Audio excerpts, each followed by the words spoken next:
يا أيها الذين آمنوا إذا قيل لكم تفسحوا في المجالس فافسحوا يفسح الله لكم وإذا قيل انشزوا فانشزوا يرفع الله الذين آمنوا منكم والذين أوتوا العلم درجات والله بما تعملون خبير. بسم الله الرحمن الرحيم. السلام عليكم ورحمة الله وبركاته.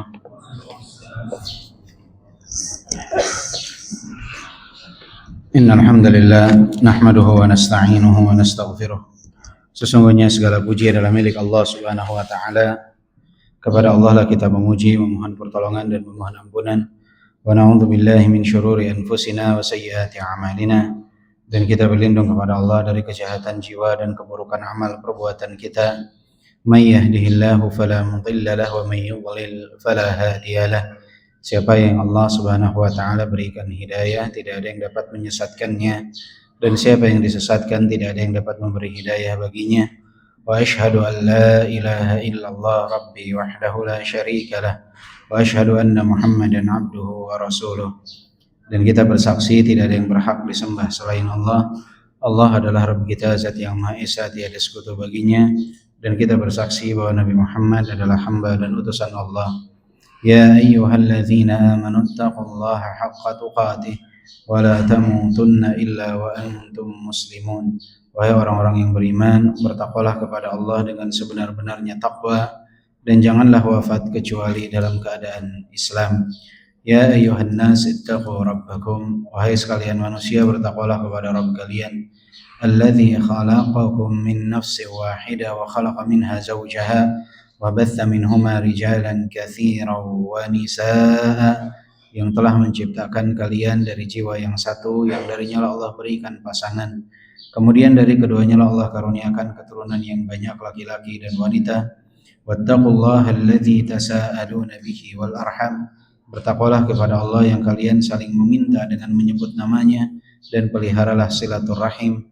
Innallaha kana 'alaikum raqiba. Sesungguhnya Allah Maha mengawasi atas diri-diri kalian. Amma ba'du. Bapak dan Ibu yang dimuliakan oleh Allah Subhanahu wa taala, alhamdulillah atas anugerah dan karunia yang Allah berikan kepada kita, termasuk kesempatan kita dalam menuntut ilmu untuk mengangkat kejahilan atas diri kita. Dan itu adalah salah satu tujuan kita menuntut ilmu. Karena kejahilan jika melekat pada diri seseorang akan mendatangkan kemudaratan baginya. Disandingkan dengan apapun, dia akan mendatangkan kemudaratan. Ketika kejahilan disandingkan dengan kekuasaan, dia akan mendatangkan kezaliman. Ketika kejahilan disandingkan dengan kekayaan, dia akan menimbulkan kerusakan. Ketika kejahilan disandingkan dengan kefakiran, dia akan menimbulkan hal-hal yang sangat disayangkan, ya, seperti pencurian, perampokan. Bahkan kejahilan ini jika direndengkan dengan ibadah sekalipun, dia akan menimbulkan keburukan, yaitu akan adanya penyimpangan dan kesesatan di dalam beribadah. Oleh sebab itu penting sekali bagi kita untuk mengangkat kejahilan atas diri kita. Dengan apa? Dengan belajar, membaca, ikut kajian, mendengarkan ceramah. Itu semua insya Allah dapat membantu kita untuk dapat mengangkat kejahilan atas diri kita.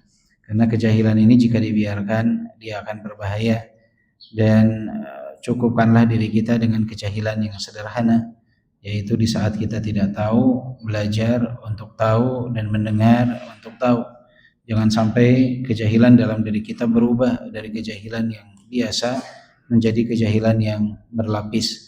Kita tidak tahu tetapi tidak pernah mau tahu, akan tetapi di sisi lain kita merasa tahu segalanya, dan ini adalah hal yang sangat disayangkan. Bapak dan Ibu yang dimuliakan oleh Allah Subhanahu wa taala, insyaallah pada kesempatan kali ini kita akan melanjutkan pembahasan kita dari kitab Fawaidul Fawaid, dan kita sekarang masuk ke dalam subbab al-maghfiratu li ahli Badr. Ampunan Allah Subhanahu wa taala untuk para sahabat yang ikut di dalam peperangan Badar, Ahlu Badr. Bapak dan Ibu yang dimuliakan oleh Allah Subhanahu wa taala, sebagaimana yang kita ketahui bahwa peperangan Badar adalah peperangan pertama di dalam Islam. Nabi Muhammad SAW ketika berada di Madinah, beliau tidak berencana untuk melakukan peperangan ini. Akan tetapi tujuan awal dari kaum muslimin adalah melakukan pencegatan atas kafilah dari bangsa Quraisy yang berdagang di negeri Syam. Karena harta-harta kaum muslimin banyak dirampas oleh bangsa Quraisy di saat mereka berhijrah ke kota Madinah, sehingga mereka berencana untuk mencegat dan mengambil harta milik mereka. Akan tetapi qadarullahu ma syafa'al, berita ini sampai kepada telinga para pembesar Quraisy, hingga akhirnya orang-orang Quraisy mempersiapkan tentaranya dengan jumlah pasukan yang luar biasa, sekitar 1.000 pasukan. Sedangkan kaum muslimin memang tidak ada rencana untuk berperang. Mereka hanya berjumlah 319 pasukan, yang mana 100 orangnya adalah kaum muhajirin dan sisanya adalah kaum ansar. Bahkan kuda perang pun yang ada hanya 2 ekor saja, yang mana kuda perang tersebut dimiliki oleh Az-Zubair dan juga Al-Miqdad ibn al-Aswad. Dan kaum muslimin datang dengan 70 ekor unta, bahkan satu unta dinaiki oleh 2 ataupun 3 orang. Dan lokasi peperangan Badar ini berada sekitar kalau zaman sekarang 1,5 jam perjalanan dari kota Madinah, lebih dari 100 km dari kota Madinah, lokasi yang disebut sekarang dengan lokasi Badar. Dan di lokasi tersebutlah di bulan Ramadan di tahun kedua Hijriah peperangan pertama dalam Islam terjadi, tepatnya di tanggal 17 Ramadan di tahun kedua Hijriah, yang mana saat itu peperangan pun tidak terelakkan. 319 dari kaum muslimin berperang melawan 1.000 pasukan dari kaum musyrikin, sekitar 1:3. Oleh sebab itu Nabi SAW, beliau sebelum peperangan Badar terjadi, beliau berdiam di sebuah lokasi yang disebut Al-Arish. Kalau saat ini menjadi masjid lokasi tersebut di lokasi Badar yang dikenal dengan Masjid Al-Arish. Nabi SAW berdiam di lokasi yang posisinya lebih tinggi dari lokasi peperangan yang akan terjadi. Di sana Nabi SAW berdoa kepada Allah Subhanahu wa taala, Allahumma anjiz lima wa'adtani, Allahumma ati ma wa'adtani. Ya Allah Subhanahu wa taala, tepatilah apa yang Engkau telah janjikan kepadaku, berikanlah apa yang telah Engkau janjikan kepadaku. Allahumma in tuhlik hadhihi al-isabah min ahli al-Islam la tu'bad fil ard. Ya Allah, jika pasukan ini hancur, binasa dalam peperangan, maka sesungguhnya tidak ada yang menyembahmu dari penduduk bumi ini. Maka ini adalah peperangan yang penting sekali, bahkan disebut sebagai peperangan Al-Furqan, yang menjadi pembeda antara mana orang yang beriman dan mana orang yang kufur. Bahkan Pak ahli sejarah menyebutkan bahwa tidak ada peperangan yang lebih dahsyat dari peperangan Badar. Karena di dalam peperangan Badar ini orang tua bertemu dengan ayah, kakak bertemu dengan adik, sepupu saling berjumpa, tapi bukan dalam kondisi mereka dalam satu kubu, tetapi dalam kubu yang berseberangan antara muslim dengan musyrik. Ada yang orang tua dan anaknya, sebagaimana disebutkan sebagian ahli tarikh, ahli sirah. Saat itu Abu Bakar As-Siddiq berhadapan dengan putranya Abdurrahman. Itu terjadi juga di dalam peperangan Badar. Sampai disebutkan bahwa Abdurrahman mengatakan kepada Abu Bakar As-Siddiq, wahai ayahku, dulu dalam peperangan Badar aku melihatmu tetapi menghindar dari dirimu. Maka kata Abu Bakar As-Siddiq, andaikan aku melihatmu aku akan penggal lehermu, kata Abu Bakar As-Siddiq.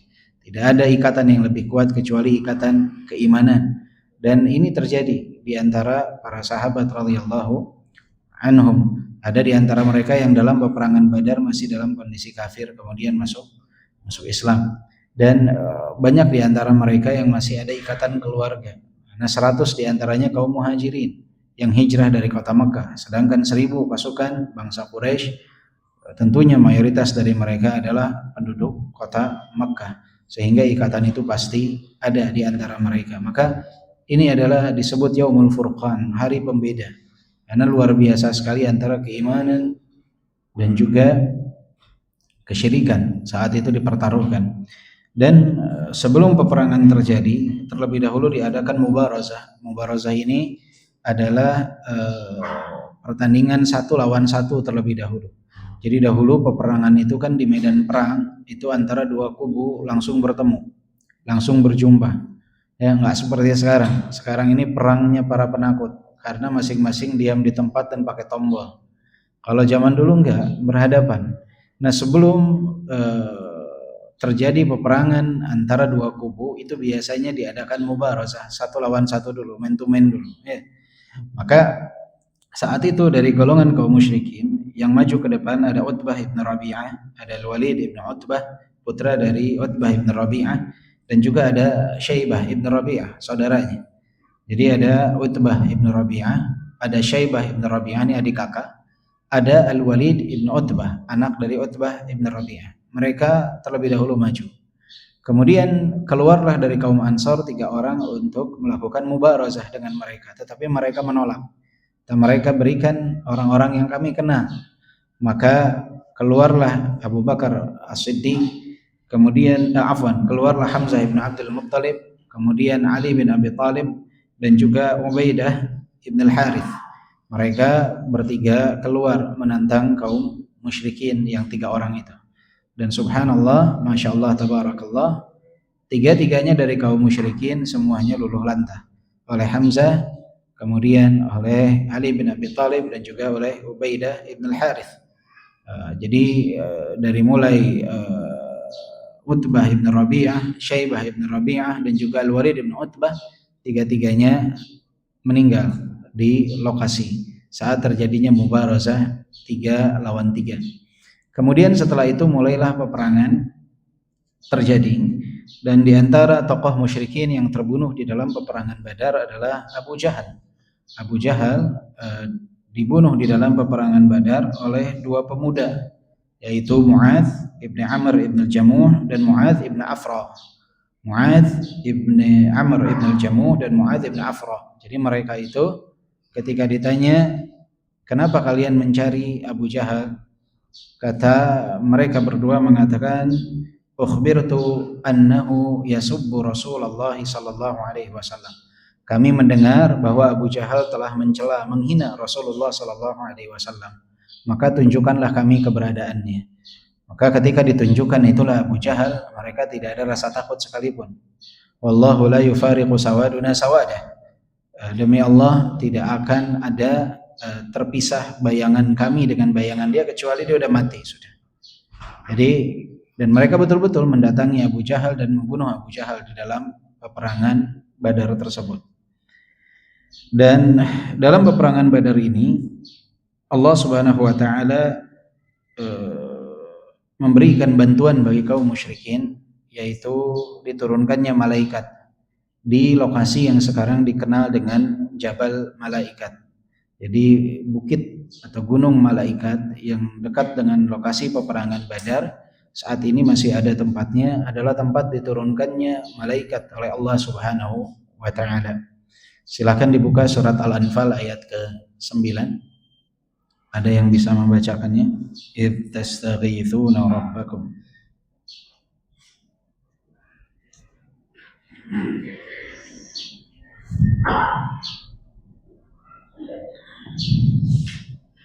Tafadhal, satu orang dibacakan dan artinya juga ya. Tafadhal.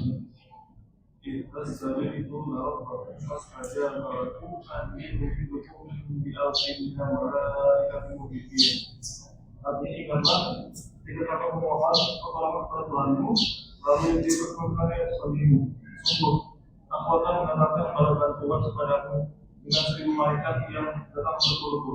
dengan 1000 malaikat yang datang berturut-turut. Dengan 1000 malaikat yang datang berturut-turut. Ini idz tastaghitsuna rabbakum. Saat kalian meminta pertolongan kepada Allah Subhanahu wa taala, kepada Rabb kalian. Maka Allah Subhanahu wa taala mengirimkan berapa? 1000 malaikat secara berturun-turun ya, diturunkan di lokasi yang saat ini dikenal dengan Jabal Malaikat. Ternyata tidak hanya 1000 yang diturunkan. Bahkan di dalam surat Ali Imran ayat 123 sampai 126, silahkan dibaca. Walaqad nasarakumullahu bi Badrin wa antum adillah. Ali Imran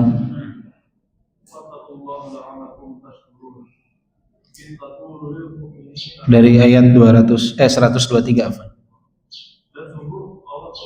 Dibacakan ayat.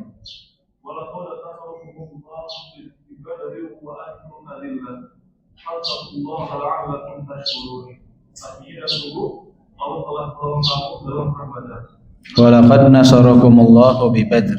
Allah Subhanahu wa taala telah menolong kalian dalam peperangan Badar. Kemudian wa antum adzillah. Padahal kalian dalam keadaan lemah, persenjataan minim karena memang enggak niat perang. Kemudian jumlah juga kalah jauh. Fattaqullaha la'allakum tashkurun. Maka bertakwalah kepada Allah agar kalian termasuk orang-orang yang bersyukur. Jadi takwa itu salah satu jalan untuk mencapai derajat syakur, orang yang bersyukur. Takwa adalah jalan untuk menggapai orang yang bersyukur. Oleh sebab itu, kenapa para ulama menyebutkan bahwa ketakwaan itu tidak hanya di lisan tapi dengan amal perbuatan. Jadi amalan saleh itu adalah cara agar kita menjadi hamba yang bersyukur. Kemudian ayat berikutnya.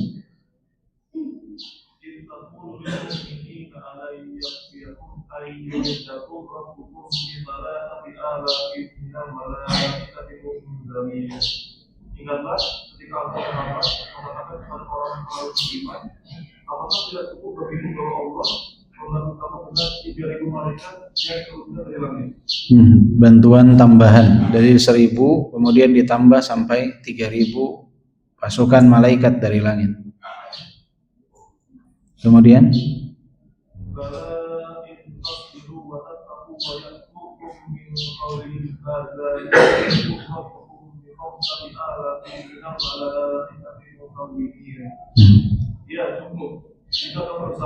in tasbiru wa tattaqu, jika kalian bersabar dan bertakwa. Ini syarat, jika kalian bersabar dan bertakwa. Ketika mereka datang menyerang kamu dengan tiba-tiba, biasanya Allah bertolong dengan 5.000 malaikat yang pakai tanda. Akan ditambah dari 3.000 menjadi 5.000. Nah, para ahli tafsir memang ada berbeda pendapat. Sebagian mereka mengatakan bahwa 1.000 yang Allah turunkan dalam peperangan Badar adalah 1.000 malaikat sebagaimana dalam surat Al-Anfal ayat ke-9. Sedangkan di dalam surat Al-Imran yang dimaksud dengan 3.000 pasukan dari malaikat adalah yang Allah Subhanahu wa taala turunkan di dalam peperangan Uhud. Dan juga tambahan itu akan diberikan jika kaum muslimin bersabar dan bertakwa.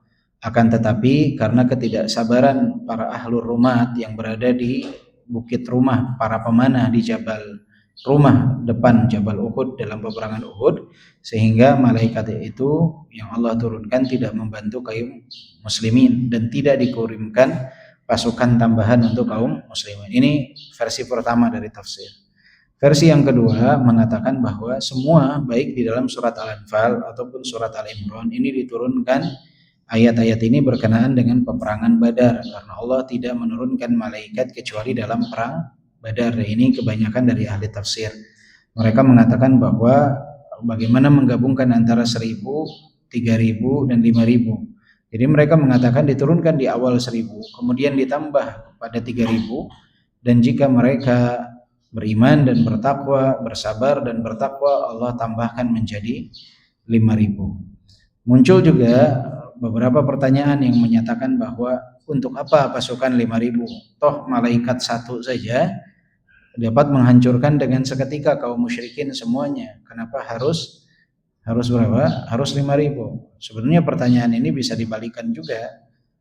Nggak perlu Allah menurunkan malaikat, bahkan nggak perlu kaum muslimin berperang. Kalau Allah ingin menghancurkan, bisa langsung hancur. Tapi inilah yang disebut dengan sebab akibat. Allah Subhanahu wa taala ingin menunjukkan bahwa pertolongan Allah Subhanahu wa taala itu nyata. Walaupun kaum muslimin itu 319, tapi muncul rasa takut dari kaum musyrikin karena melihat nih pasukan banyak sekali.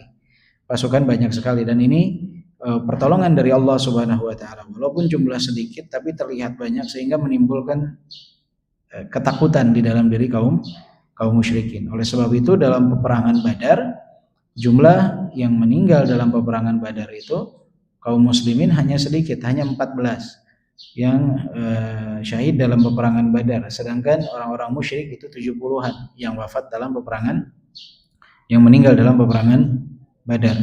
Ini adalah pertolongan dari Allah Subhanahu wa taala. Walaqad nasarakumullahu bi Badr. Allah telah menolong kalian dalam peperangan Badar.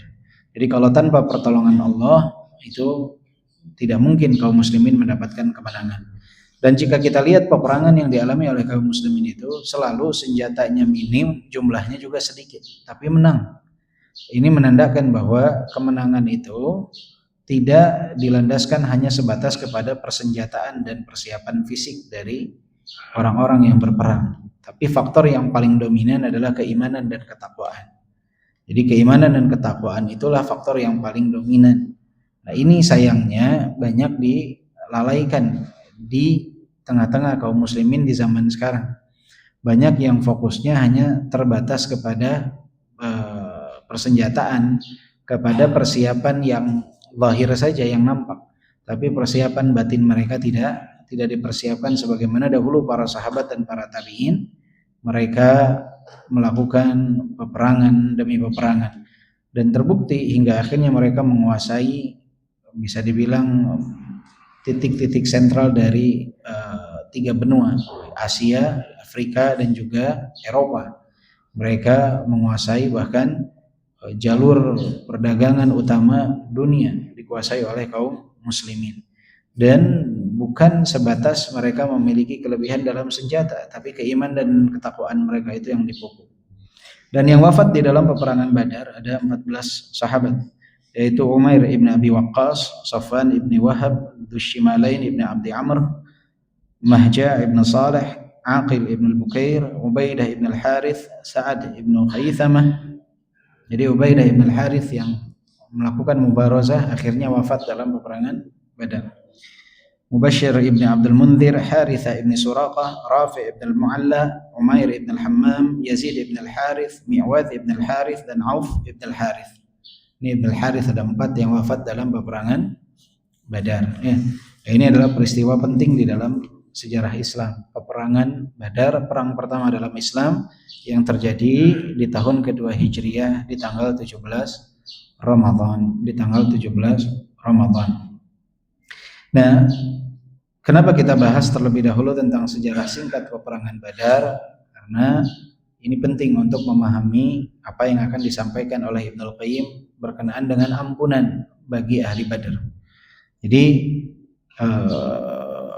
di sini Ibnul Qayyim mengatakan qaulun Nabi sallallahu alaihi wasallam li Umar, perkataan Nabi kepada Umar bin Khattab, dan ini terdapat di dalam Sahih Al-Bukhari dan Muslim.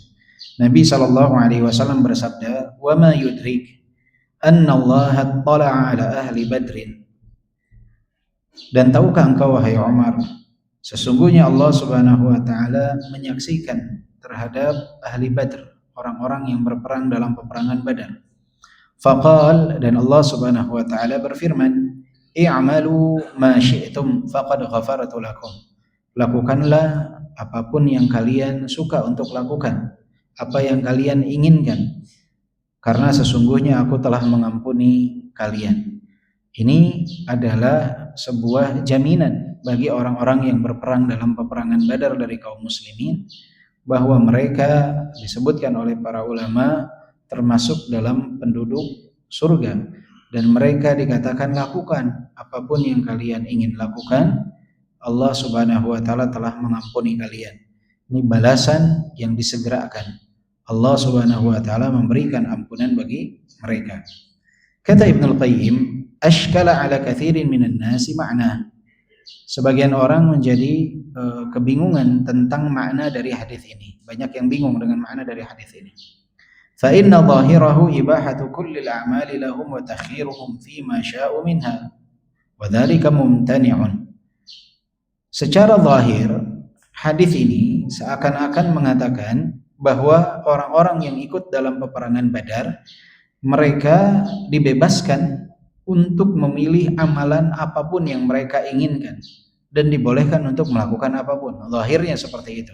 I'malu ma syi'tum qad ghafartu lakum. Lakukan apa yang kalian ingin lakukan. Sesungguhnya aku telah mengampuni kalian.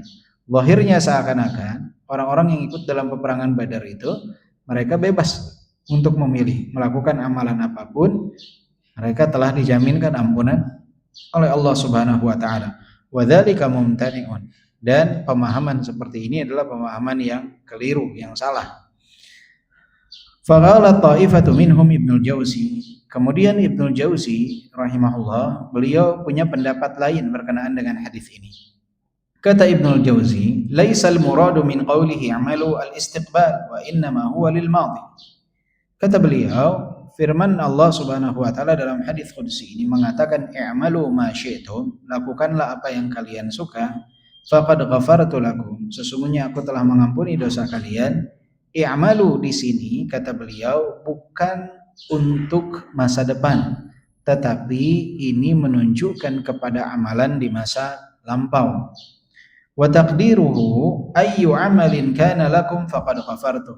Maksudnya adalah amalan apapun yang telah kalian perbuat di masa lalu, sesungguhnya aku telah mengampuninya, kata Allah Subhanahu wa taala.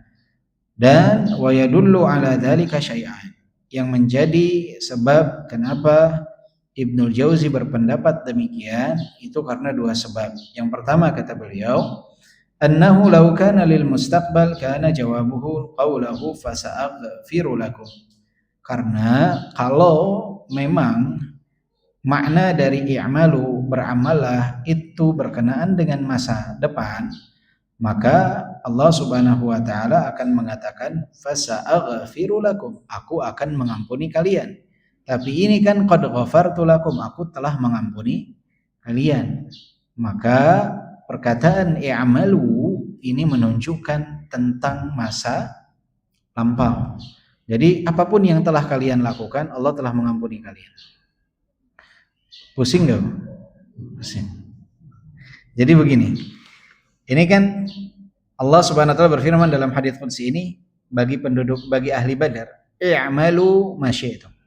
Lakukanlah amalan apa yang kalian suka.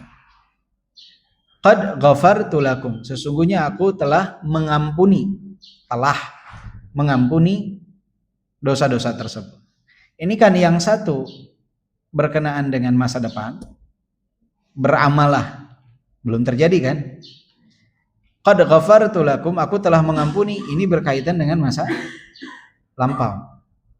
Nah, orang jadi bingung. Sebagian orang mengatakan bahwa seakan-akan zahirnya orang-orang yang ikut dalam peperangan Badar itu bebas tuh buat melakukan apapun. Karena kan i'malu ma syi'tum, melakukan semau kalian, mau haram, mau halal, seakan-akan itu dibolehkan. Sebagian orang berpendapat demikian.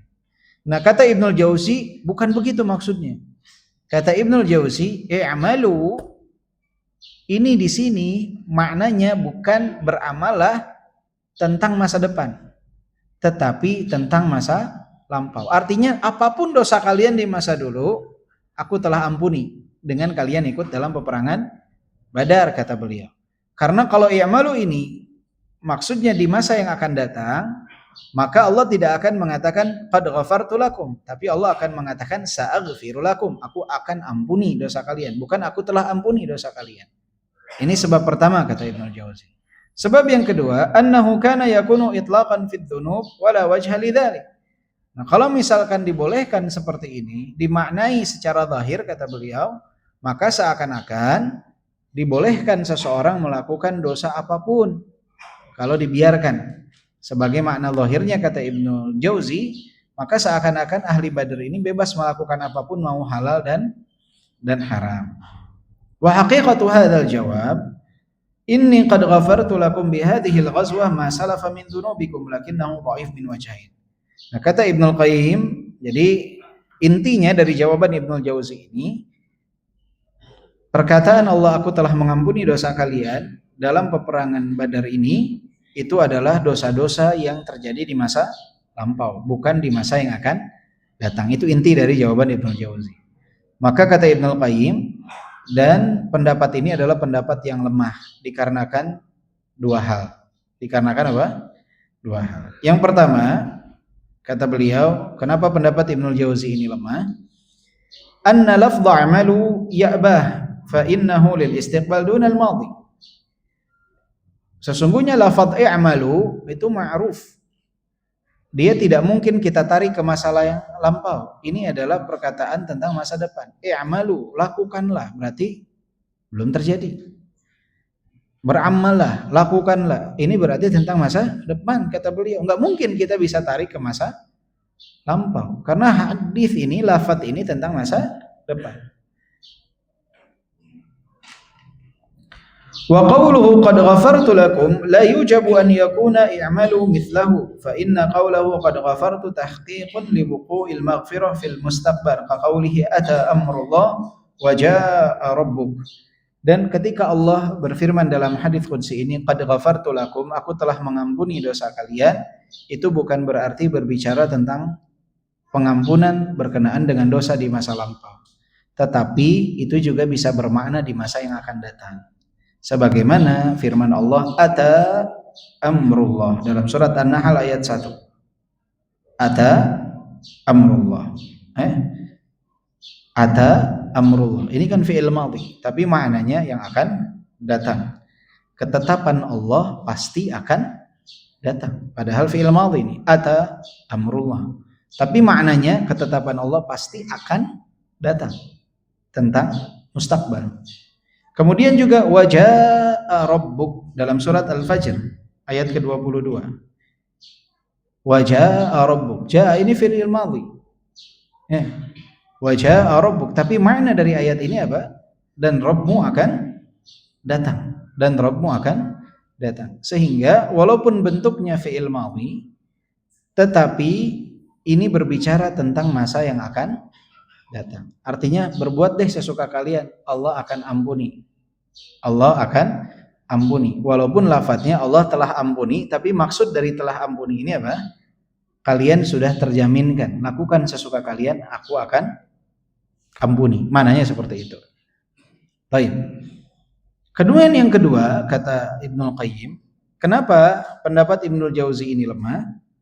Karena anna nafsal hadits yaruddu. Karena hadis ini, detail hadis ini membantah dengan jelas pendapat dari Ibnu Jauzi. Fa innahu sababuhu qissatu Hatib. Karena sebabnya adalah kisah Hatib. Hatib ibni Abi Balta'ah. Hatib ibni Abi Balta'ah. Jadi nas hadis ini, Hatib ibni Abi Balta'ah adalah seorang sahabat yang ikut di dalam peperangan Badar. Kemudian sebelum terjadi Fathu Makkah, ketika kaum muslimin akan datang ke kota Makkah untuk menyerang penduduk Makkah, untuk mendatangi kota Makkah, saat itu Hatib ibn Abi Balta'ah diam-diam memata-matai pergerakan kaum muslimin. Ini sahabi yang ikut dalam peperangan Badar, Hatib ibn Abi Balta'ah radhiyallahu anhu. Kemudian beliau tajassus, memperhatikan, mengamati, memata-matai apa yang akan dilakukan oleh kaum muslimin. Oh, beliau dapat kabar kaum muslimin akan datang ke kota Makkah sebelum terjadinya Fathu Makkah. Maka dia buru-buru mengirimkan surat kepada kaum musyrikin di kota Makkah, memberitahu mereka bahwa Nabi SAW dan kaum muslimin akan datang ke mana? Ke kota Makkah. Ini kan sebuah pengkhianatan yang luar biasa. Saat itu Allah Subhanahu wa taala mewahyukan kepada Nabi peristiwa ini. Sehingga Nabi SAW mengirim Ali bin Abi Thalib dan juga Zubair bin Al-Awwam untuk pergi ke sebuah lokasi yang disebut Raudhatu Khah. Raudhatu Khah ini adalah lokasi di antara Madinah dan Makkah. Kalau sekarang pakai mobil setengah jam perjalanan dari Madinah menuju Makkah. Raudhatu Khah. Kata Nabi SAW, pergilah ke Raudhatu Khah.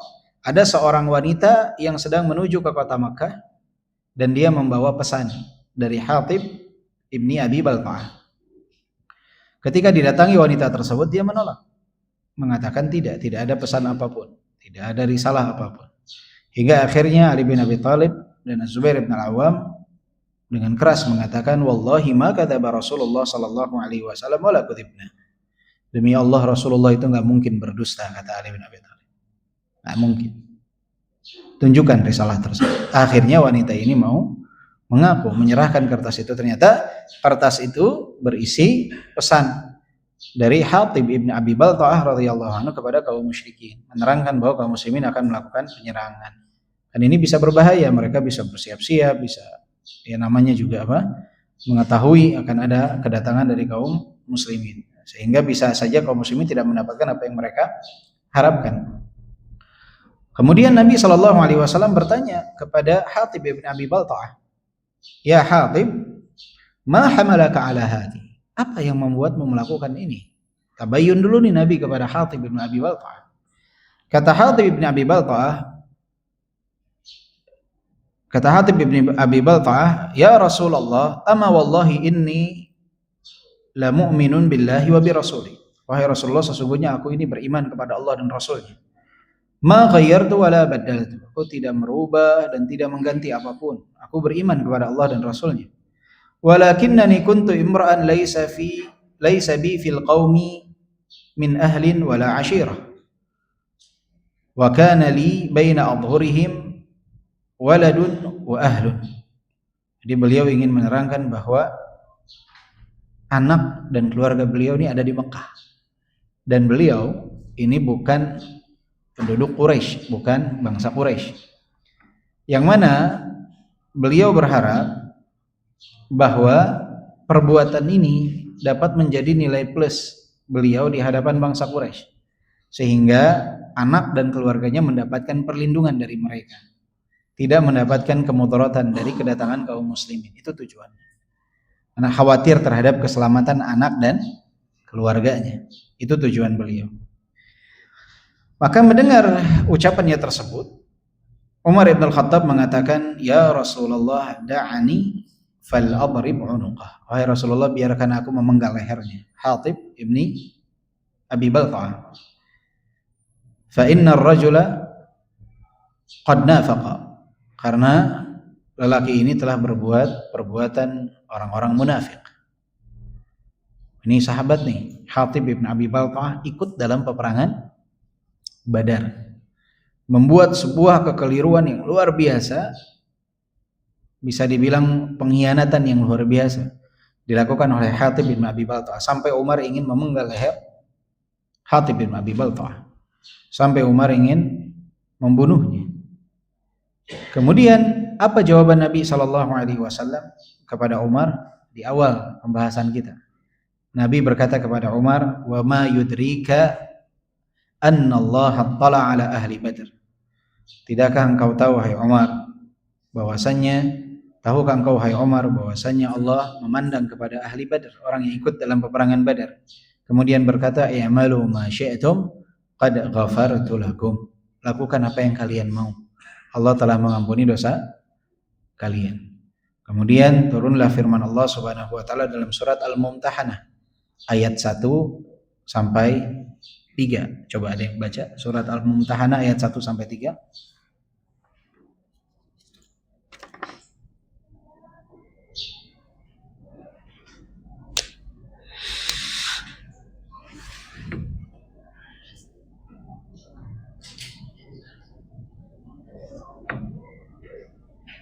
Bismillahirrahmanirrahim.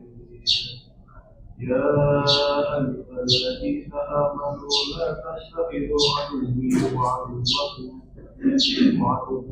awliya'a tulquna ilayhim bil-mawaddati wa qad kafaru bima ja'akum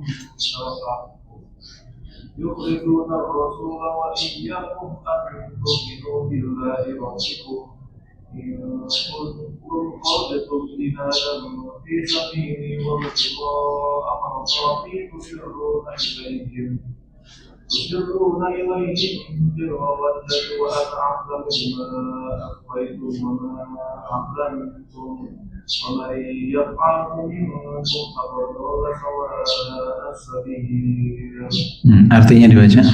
Wahai orang beriman, janganlah kamu menjadikan musuhku dan musuhmu sebagai teman-teman setia sehingga kamu sampaikan kepada mereka berita Muhammad. Karena rasa kasih sayang, padahal mereka telah minta kepada saudara dan sampaikan kepadanya. Mereka mengusir Rasul dan kamu sendiri karena kamu beriman kepada Allah Tuhan. Jika kamu benar-benar keluar berjihad pada jalanku dan mencari keriduanku, janganlah kamu berbuat demikian. Kamu memberitahukan secara rahasia berita Muhammad kepada mereka karena rasa kasih sayang. Dan aku lebih mengetahui apa yang kamu sembunyikan dan apa yang kamu nyatakan. Dan barang siapa yang kamu yang melakukannya, maka sungguh dia akan merusak dari jalan yang lurus. Insyaallah, jazakallahu khair. Jadi itulah asbabun nuzul surat Al-Mumtahanah ayat ke-1 sampai ke-3. Jadi kisah Hatib bin Abi Balta'ah ini adalah kisah yang sangat luar biasa sebelum terjadinya Fathu Makkah di tahun ke-8 Hijriah. Peperangan Badar terjadi di tahun kedua Hijriah. Sehingga kata Ibnul Qayyim, sebab hadis ini, kisah dari munculnya hadis ini adalah berkenaan dengan Hatib bin Abi Balta'ah yang melakukan perbuatan kesalahan itu 6 tahun setelah peperangan Badar di tahun ke-8 Hijriah. Artinya, ampunan Allah Subhanahu wa taala ini tidak berkenaan dengan masa lampau, tetapi berkenaan dengan masa yang akan datang setelah peperangan Badar terjadi. Allah telah mengampuni mereka. Lantas pertanyaannya, apakah perbuatan yang dilakukan oleh Hatib bin Abi Balta'ah ini mengeluarkan beliau dari keislaman? Jawabannya tidak. Jawabannya tidak. Karena Nabi SAW pun melarang Umar bin Al-Khattab untuk memenggal leher beliau. Kemudian Nabi membawakan hadis ini, Allah telah mengampuni mereka. Artinya mereka berada dalam keislaman. Lantas bagaimana penjelasan berkenaan dengan hadis ini? Kata Ibnu Qayyim, "Falladzi nadhunnu fi dzalik wallahu a'lam." Aku pendapat beliau ini, wallahu a'lam, kata beliau, "Anna hadza khitabun liqaumin qad 'alima Allah subhanahu annahum la yufariquna dinahum." Firman Allah ini dalam hadis qudsi ini berkenaan dengan mereka yang Allah mengetahui bahwasannya mereka tidak mungkin akan melepas agama mereka sampai ajal menjemput mereka. Artinya mungkin mereka melakukan kesalahan, melakukan kekhilafan, tetapi tidak mungkin sampai keluar dari keislaman. Jadi Allah tahu atas ilmu Allah Subhanahu wa taala bahwa ahli Badar ini 319 orang ini tidak ada yang wafat dalam kesyirikan, tidak ada yang wafat dalam kekufuran. Allah tahu itu. Sehingga ketika Allah mengatakan inni qad ghafartu lahum, Allah tahu bahwa mereka itu tidak mungkin wafat dalam kekufuran. Bal yamutuna 'alal Islam, mereka akan wafat dalam kondisi Islam. Wa annahum qad yuqarafuna ba'dha ma yuqarifu ghairuhum min adz-dzunub. Mereka bisa saja melakukan beberapa dosa sebagaimana selain mereka melakukan dosa, walakin la yatrukuhum subhanahu musirrina 'alaiha. Akan tetapi Allah tidak akan meninggalkan mereka dalam kondisi mereka terus-menerus berada dalam dosa tersebut. Bal yuwaffiquhum li taubatin nasuh. Akan tetapi memberikan taufik kepada mereka untuk bertaubat, taubat yang sungguh-sungguh, wastighfarin, dan beristighfar, wa hasanatin tamhu athara dzalik, dan perbuatan baik itu menghapuskan bekas daripada dosa-dosa itu. Wa yakunu takhsisuhum bihadza duna ghairihim li'annahu qad tahaqqaqa dzalika fihim wa annahum maghfurun lahum. Ini kekhususan yang didapat oleh ahlu Badar tidak didapat oleh selain mereka. Mereka telah diampuni oleh Allah Subhanahu wa taala.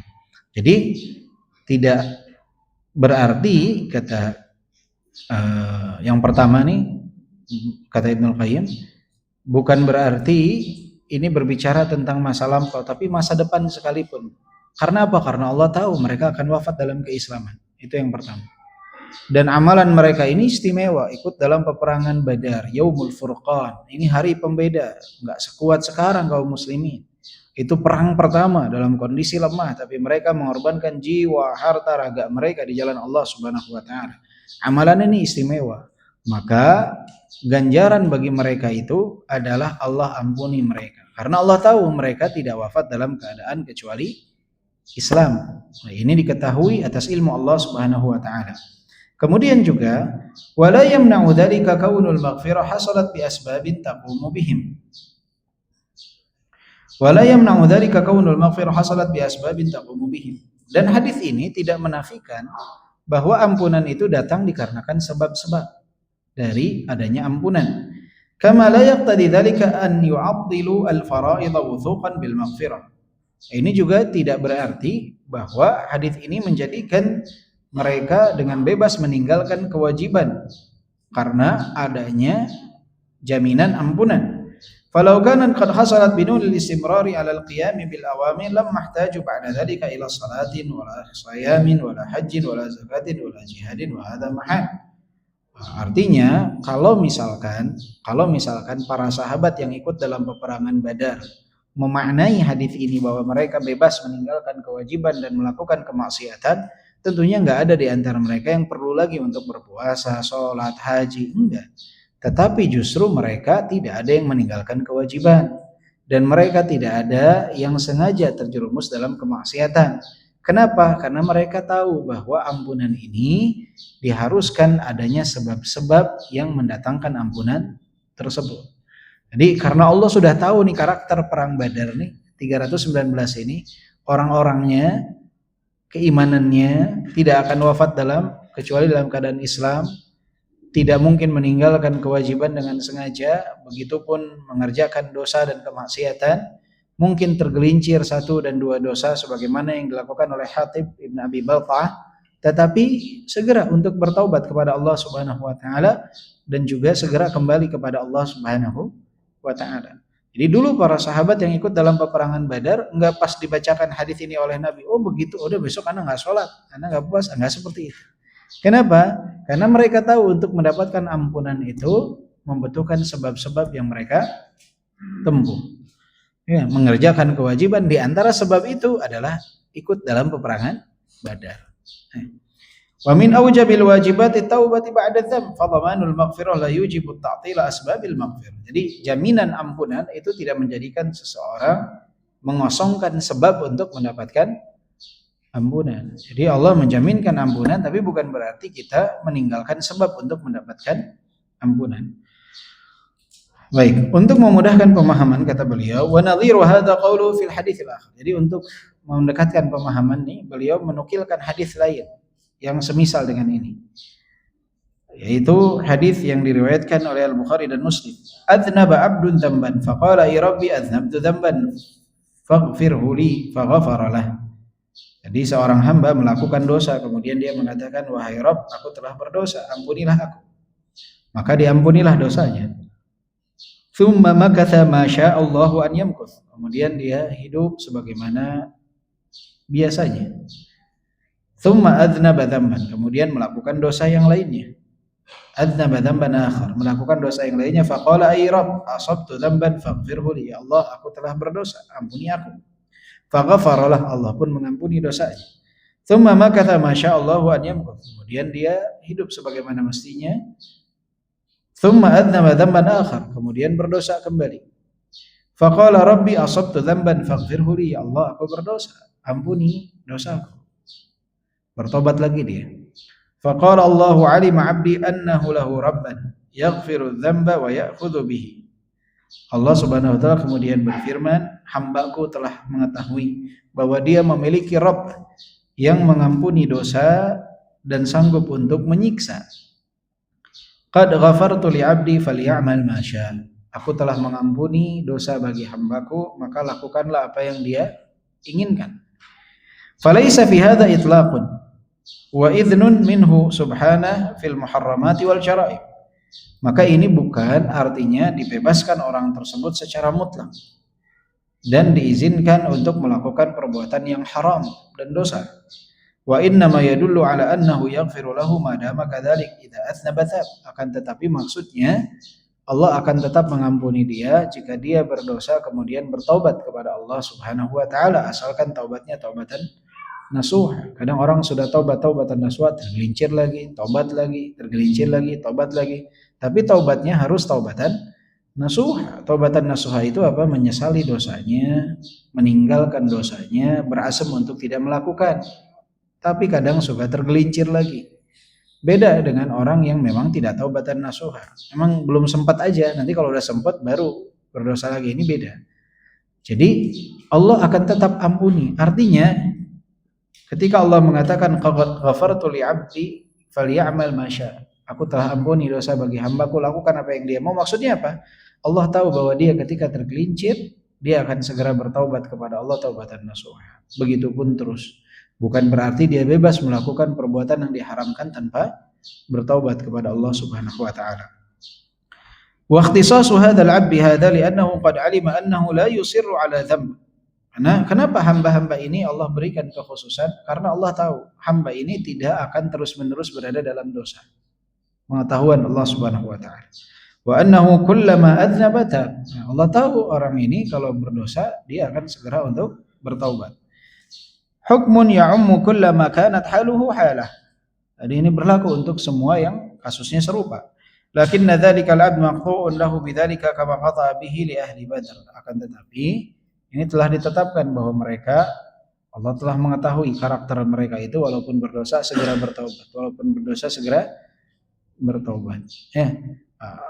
Pengetahuan Allah ini serupa dengan apa yang terjadi dengan ahlu Badr, orang-orang yang ikut dalam peperangan Badar, bahwa mereka Allah tahu akan wafat dalam keislaman dan mereka walaupun sudah dijaminkan tidak melalaikan mereka dari kewajiban dan jika tergelincir dalam dosa pun mereka segera bertaubat kepada Allah Subhanahu wa taala. Wa kadzalika kullu man basyarahu Rasulullah sallallahu alaihi wasallam bil jannah aw akhbarahu bi annahu maghfurun lah. Begitu juga setiap orang-orang yang Nabi telah kabarkan bahwa mereka menjadi penduduk surga atau dikabarkan bahwa mereka telah diampuni dosanya. Contohnya apa? 10 orang yang dijamin masuk surga dari para sahabat, kemudian Bilal ibn Rabah, kemudian para sahabat yang telah dijaminkan surga, yang ada dalil-dalil nas yang menunjukkan hal tersebut. Lam yafham minhu huwa wala ghairuhu min ashaba itlaqud dzunub wal ma'asi lahu wa musamahatahu bi tarkil wajibat. Enggak ada satupun dari sahabat yang telah dijaminkan surga, yang telah disebutkan bahwa mereka berada di surga, enggak ada satupun dari mereka yang memiliki pemahaman berarti mereka bebas meninggalkan kewajiban dan mengerjakan yang haram. Enggak ada satupun yang punya pemikiran seperti itu. Bal kana haula'i ashadda ijtihadan wa hadaran wa khaufan. Justru mereka itu orang-orang yang paling ijtihad, berjihad dalam beramal. Kemudian paling hati-hati, paling takut ba'dal basyara minhum qablah. Setelah mendapatkan kabar bahwa mereka dijaminkan masuk surga dan sebelum itu. Kal asyratil masyhud lahum bil jannah, seperti 10 sahabat yang dijamin masuk surga. Bahkan Umar pernah mendatangi Hudzaifah bin Yaman, bertanya, "Wahai Hudzaifah, apakah aku termasuk dari golongan orang-orang munafik?" Bayangkan. Padahal telah dijaminkan surga oleh Nabi SAW, Amirul Mukminin. Tetapi takut masuk golongan orang-orang munafik. Tandanya para sahabat semua, walaupun mereka telah dijaminkan surga, tidak menjadikan mereka meninggalkan kewajiban dan mengerjakan apa? Kemaksiatan. Karena hati mereka, ya mereka memang hamba Allah Subhanahu wa taala. Beda kalau kasusnya ada di kita. Makanya kita nggak pernah dapat jaminan itu. Kalau ada di kita, wah gampang lah, apa sih masuk surga ini? Musibah. Makanya kan di zaman sekarang coba lihat. Kelompok-kelompok yang punya pemahaman mereka pasti masuk surga, atau yang mengklaim mereka pasti masuk surga, seenaknya aja gak beramal. Seenaknya, kewajiban ditinggalkan dengan dalih saya mah sudah sampai derajat yakin. Sholat tidak, kalau ditanya sholat di mana? Sholatnya di mana? Di Mekah. Pak Kiai mah sholatnya di mana? Di Mekah. Padahal ketemunya itu pas waktu sholat Jumat. Kenapa nggak sholat Jumat? Sholatnya di Mekah. Subhanallah. Kalau punya pintu ajaib juga di Mekahnya masih waktu duha. Masih jam 8 nih sholat sama siapa? Sholat sama siapa? Subhanallah. Dan itulah. Sebagian kelompok kan sekarang kelihatan nih. Ada orang-orang yang mengklaim mereka pasti masuk surga. Seakan-akan punya kunci surga gitu. Itu seenak jidatnya mereka beramal. Meninggalkan kewajiban, kemudian mereka melakukan kemaksiatan dengan dalih ini mah tidak ada nafsunya, tidak ada syahwatnya. Nggak bisa. Para sahabat dulu paling takut. Di zaman kita, subhanallah Pak, di zaman kita ini pengkultusan dari kelompok yang paling menyimpang,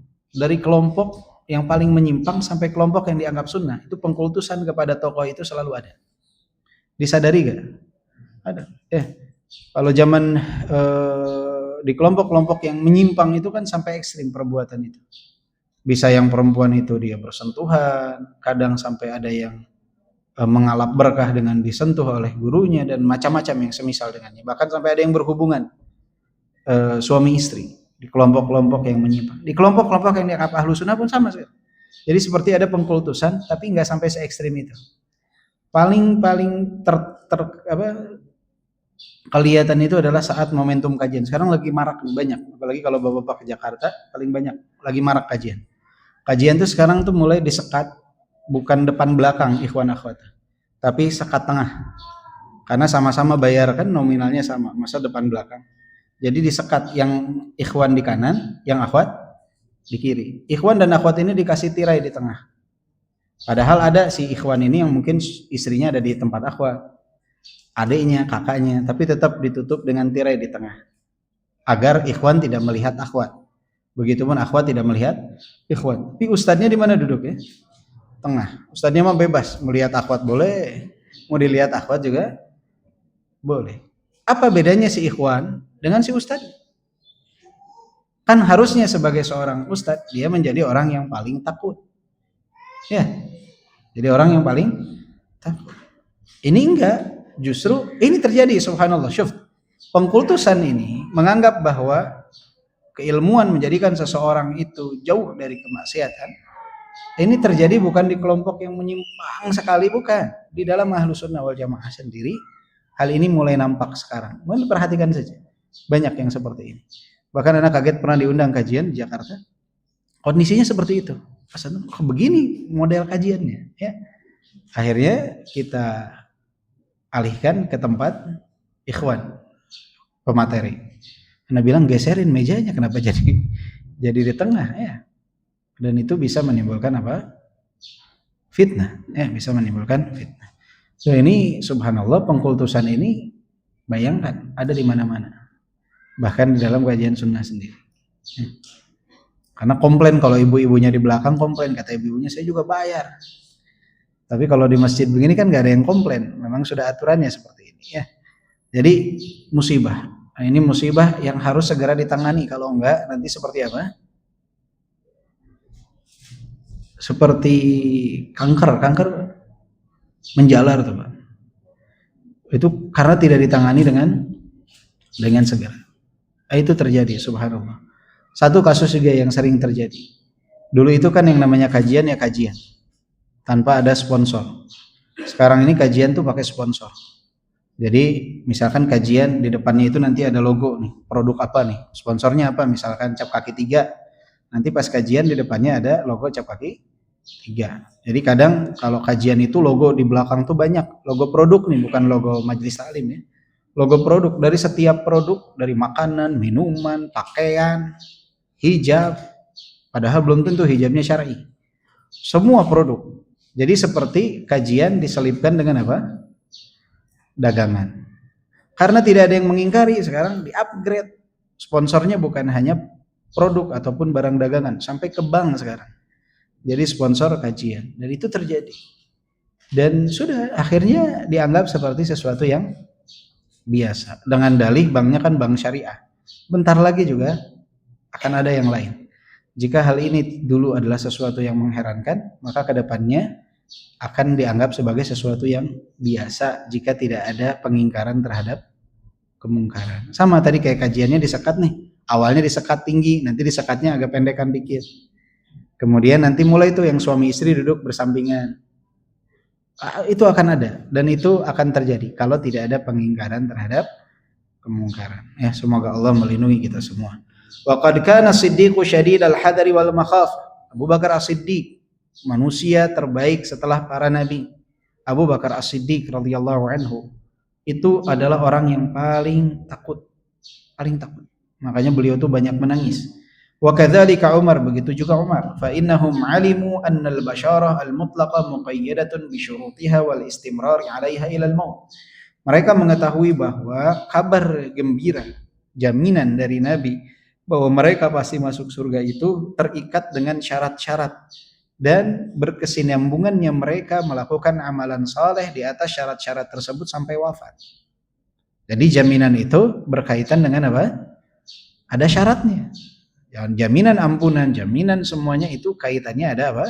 Syaratnya. Syaratnya itu apa? Istimrar, terus-menerus berada di dalam kebaikan, mengerjakan yang diwajibkan, meninggalkan yang diharamkan sampai wafat. Wa muqayyadun bintifai mawani'iha. Kemudian terikat juga untuk meninggalkan sebab-sebab hilangnya jaminan tersebut. Walam yafham ahadun minhum min dzalikal itlaq al-idzn fi ma sya'u min al-a'mal. Tidak ada satupun dari mereka yang memahami bahwa jaminan tersebut adalah membebaskan mereka secara mutlak untuk melakukan amalan apapun yang mereka inginkan. Tidak ada satupun yang punya pemahaman demikian. Jika para sahabat yang ada jaminan surga sekalipun, begitu hati-hatinya luar biasa, takutnya mereka melakukan kesalahan dan kemungkaran, apalagi selain mereka yang tidak ada jaminan sama sekali, maka jangan pernah merasa aman dari fitnah. Jangan pernah merasa aman dari fitnah. Jangan pernah bermain di tepi jurang.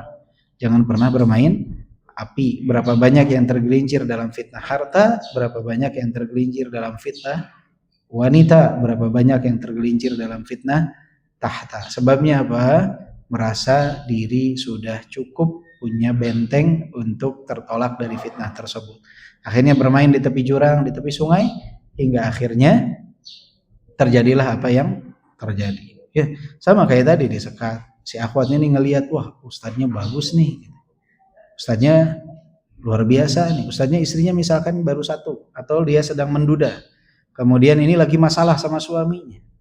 Akhirnya muncullah pandangan-pandangan yang mengkhawatirkan. Ya, hingga akhirnya terjadilah apa yang terjadi. Ini banyak, maka perlu kehati-hatian. Jadi ini nasihat untuk saya dan Bapak Ibu sekalian. Kalau ada model kajian seperti itu, lebih baik tidak usah dihadiri, cari kajian-kajian yang lain. Alhamdulillah banyak tempat-tempat kajian yang tidak seperti itu. Lebih baik kita selektif dan jangan menjerumuskan diri kita dalam jurang syubhat dan syahwat, karena ngeri kalau sudah kegelincir sekali, tergelincir, susah buat bangkitnya, susah untuk bangunnya kembali. Ya, Bapak Ibu, Bapak-bapak nih kajian bawa istri dengan model seperti itu, mungkin bapak-bapak ngerasa, alhamdulillah saya pulang kajian, si istrinya pulang terngiang-ngiang sama wajah ustadznya. Ya Allah ya Rob, itu luar biasa ya. Suami saya begini, itu luar biasa. Andaikan suami saya si fulan, ini bahaya gak? Bahaya. Bapak ngerasa sudah bawa istri menuju pintu surga, si istri ternyata sedang membayangkan laki-laki lain. Waliyadzubillah. Semoga dijauhkan kita semua dari hal itu. Caranya ya dihindari, jangan sampai main di tepi jurang. Subhanakallahumma bihamdika, asyhadu an la ilaha illa anta, astaghfiruka wa atubu ilaik. Walhamdulillahirabbil alamin. Assalamualaikum warahmatullahi wabarakatuh.